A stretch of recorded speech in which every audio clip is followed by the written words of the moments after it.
سبق خطوط کے مصنف ڈپٹی نذیر احمد سر سید کے ساتھیوں میں سے تھے۔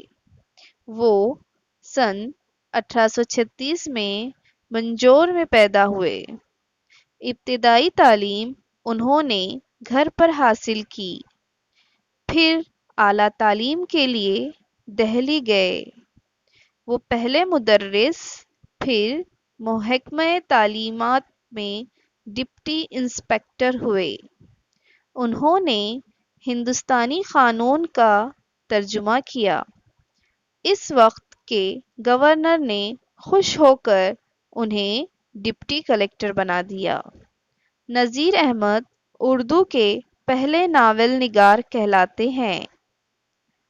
اپنے ناولوں میں انہوں نے ہندوستانی مسلمانوں کے معاشرے کی اصلاح پر خوب لکھا ہے۔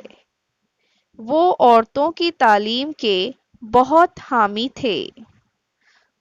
مرۃ العروس، بنات النعیش، توبۃ النصوح اور ابن الوقت ان کے مشہور ناول ہیں۔